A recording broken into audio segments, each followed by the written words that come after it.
गोविंदा गोविंदा व्यंकटरमणा गोविंदा गोविंदा गोविंदा लक्ष्मी रमणा गोविंदा।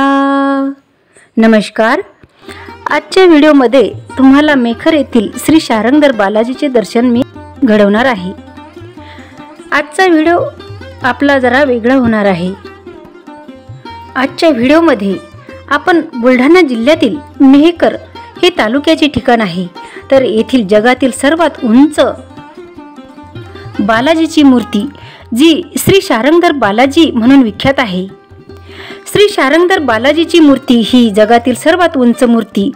तर या मूर्तीची स्थापना मेहकर येथे केव्हा झाली, या मूर्तीमागील इतिहास काय आहे आणि मेहकर येथील बालाजीला श्री शारंगधर असे नाव का पडले, याची संपूर्ण माहिती आजच्या व्हिडिओमध्ये आपण बघणार आहोत। त्यापूर्वी चॅनलवर कोणी नवीन असाल तर चॅनलला सबस्क्राईब, शेअर करा आणि व्हिडिओ आवडल्यास लाईक करायला विसरू नका आणि सोबतच शेवटपर्यंत व्हिडिओ बघा। 8 डिसेंबर 2024 ते 17 डिसेंबर 2024 या कालावधीत श्री शारंगधर बालाजी यांचा 136वा प्रगट दिन महोत्सव सुरू होत आहे। या उत्सवादरम्यान श्रीचे दर्शन नयन मनोहर पोशाखात संध्याकाळी 5 ते रात्री 10 वाजेपर्यंत आपल्याला बघायला मिळणार आहे। जसे जगन्नाथपुरी येथे परमेश्वराचे रूपाने, तिरुपती येथे आणि पंढरपुरात नाथरूप श्री विठ्ठलांचे आणि नाथद्वारात अष्टकाली रूपाचे दर्शन होते। तसेच मेहकर येथे बालाजीचे आत्मरूपाचे दर्शन आपल्याला मिळते। महाराष्ट्रातील विदर्भात बुलढाणा जिल्हा आणि या बुलढाणा जिल्ह्यातच पैनगंगा नदीच्या काठावर वसलेले एक छोटेसे शहर आहे मेहकर। या मेहकर नगरीला प्राचीन काळी मेघनकर नगरी म्हणून ओळखले जात होते। याचा उल्लेख काही पुराणातही आढळतो। या नदीकाठच्या जंगलात अनेक ऋषीमुनी वास्तव्य करत होते। श्रीराम, लक्ष्मण, सीता माता त्यांच्या वनवासाच्या काळात या भूमीला त्यांचा चरणस्पर्श झाला। मेहकर येथे हरण टेकडी म्हणून हे ठिकाण आहे। असं म्हणतात की सृष्टीच्या सुरुवातीच्या काळात भगवान ब्रह्मदेवाने पैनगंगा नदीची निर्मिती केली होती। या नदीमध्ये डुबकी मारणे, श्राद्ध करणे अत्यंत शुभ मानले जाते। याच नदीकाठी श्री शारंगधर बालाजीची नगरी मेहकर हे शहर आहे। या मेहकर शहराची पौराणिक कथा अशाप्रमाणे आहे। मेघनकर नावाचा एक राक्षस या परिसरात राहत होता आणि तो येथे वास्तव्य करणाऱ्या ऋषी मुनी यांना खूप त्रास द्यायचा। त्यांची तपश्चर्या भंग करायचा, त्याचे यज्ञकुंड अपवित्र करून त्यांची हत्या करायचा। ह्या अत्याचारापासून सुटका मिळवण्यासाठी ऋषी मुनींनी अनेक वर्षे भगवान विष्णूची तपश्चर्या केली। शेवटी भगवान विष्णू प्रकट झाले आणि त्यांनी आपल्या प्रसिद्ध सारंग धनुष्याचा वापर करून मेघनकर राक्षसाचा वध केला। काही कथेनुसार श्रीराम वनवासात असताना ज्या वेळेस येथे आले होते ते ह्या मेघनकर राक्षसाचा वध करण्यासाठीच आले होते। श्रीरामाचे हे धनुष्य सारंगा या नावाने प्रसिद्ध आहे। मृत्यूसमयी मेघनकर राक्षसाने प्रार्थना केली की या ठिकाणाला माझे नाव द्यावे आणि परमेश्वराने चतुर्भुज रूपात येथेच विराजमान व्हावे। परमेश्वरानं त्या ठिकाणाला मेघनकर नाव देण्यास सहमती दिली आणि परमेश्वर चतुर्भुज विष्णू स्वरूप शंख, चक्र, गदा, पद्म यासारख्या विविध प्रतीकासहित येथे विराजमान झाले। श्री शारंगधर बालाजीची मूर्ती ही देवता 11.5 फूट उंच असून मूर्ती ही गंडकी पाषाणात आहे। ही जगातील सर्वात उंच विष्णू मूर्तीपैकी एक असून 5000 वर्षाहून अधिक जुनी आहे।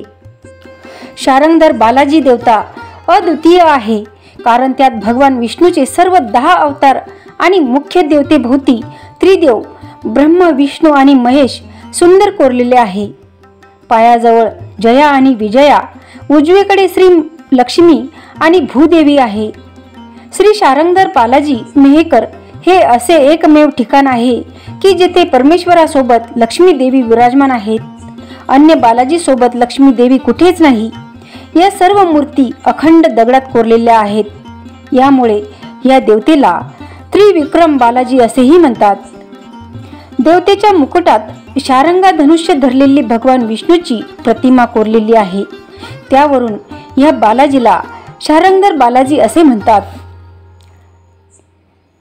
श्री शारंगधर बालाजी यांची मूर्ती कोठून आली आणि मूर्तीची स्थापना कशी व कधी झाली, तर इंग्रज ब्रिटिश अधिकारी यांच्या अधिपत्याखाली धरण बांधण्यासाठी नदीजवळ जमिनीचे खोदकाम चालू असताना खोदकाम करणाऱ्या मजुरांना खोदकाम करत असताना एक मोठी पेटी त्यांना दिसली. ते पाहून ते चकित झाले. ती पेटी त्यांनी उघडून बघितली असता त्यात चंदनाच्या सालीत गुंडाळलेली मूर्ती आढळली. ही खबर त्यांनी गावातील प्रतिष्ठित व्यक्तींना लगेच दिली. ती तारीख होती 7 डिसेंबर 1888, मार्गशीर्ष शुक्ल पंचमी वार शुक्रवार आणि मुहूर्त नाग दीपावली. मूर्ती सापडण्याची बातमी गावात वाऱ्यासारखी पसरली. ब्रिटिश अधिकाऱ्यालाही याची खबर लागली. त्यांनी लगेचच मूर्ती जप्त करण्याचा आदेश दिला. ही मूर्ती इंग्रजांना लंडनमध्ये घेऊन जाण्याचा मनसोबा गावकऱ्यांना कळाला. गावकऱ्यांनी वेळ मुहूर्त याची पर्वा न करता अभिषेक करून मंत्रघोषाने या मूर्तीची स्थापना केली. यामुळे इंग्रज ब्रिटिश अधिकारी संतप्त झाले आणि त्यांनी मूर्ती स्थापन करणाऱ्या व्यक्तींना तुरुंगात टाकले.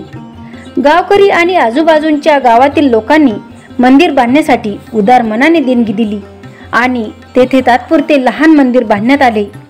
तर असा हा श्री शारंगधर बालाजी मेहेकरचा राणा येथे स्थापित झाला. मूर्ती मिळण्याची तारीख हीच शारंगधर बालाजी प्रगट दिन म्हणून दरवर्षी मोठ्या उत्साहात साजरा करण्यात येतो. तसेच येथे वार्षिक उत्सवही राबवण्यात येतात, जसा की गुढीपाडवा, श्रीरामनवमी, श्री हनुमान जयंती, श्रीकृष्ण जन्माष्टमी उत्सव, गणपती नवरात्र उत्सव, श्री बालाजी नवरात्र उत्सव, विजयादशमी व श्री दत्त जयंतीला पालखी उत्सव असतो. दीपावली उत्सव, कार्तिक मासानिमित्त काकडा आरती, कुरवंडी उत्सव, प्रगट दिन महोत्सवामध्ये दिवसभर विविध कार्यक्रम व श्रींचा नयनरम्य पोशाख आपल्याला सायंकाळी 5 ते रात्री 10 वाजेपर्यंत बघायला मिळतो. संपूर्ण चातुर्मासात श्रींना ब्रह्मवृंदाद्वारे लघुरुद्र अभिषेक केला जातो. हा शारंगधर बालाजीच्या दर्शनासाठी भक्तगणांचे पाय आपोआपच वळत असतात, कारण त्यांना बालाजीच्या आत्मरूपाचे दर्शन घ्यायचे असते.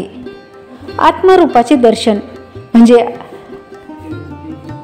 याचा अर्थ असा आहे की आपल्या अंतःकरणात जी काही भावना आहे तीच मेहेकर येथील परमेश्वराच्या चेहऱ्यावर दिसून येते. आपण आनंदी, दुःखी, रागावलेले किंवा थकलेले असो, भक्ताच्या चेहऱ्यावर एकच भाव दिसून येतो. यामुळे आत्मरूपाचे दर्शन देणारे हे ठिकाण वैशिष्ट्यपूर्ण आहे. तर व्हिडिओ कसा वाटला कमेंटमध्ये नक्की सांगा आणि शेवटपर्यंत व्हिडिओ बघण्यासाठी धन्यवाद. श्री शारंगधर लक्ष्मी रमणा गोविंदा.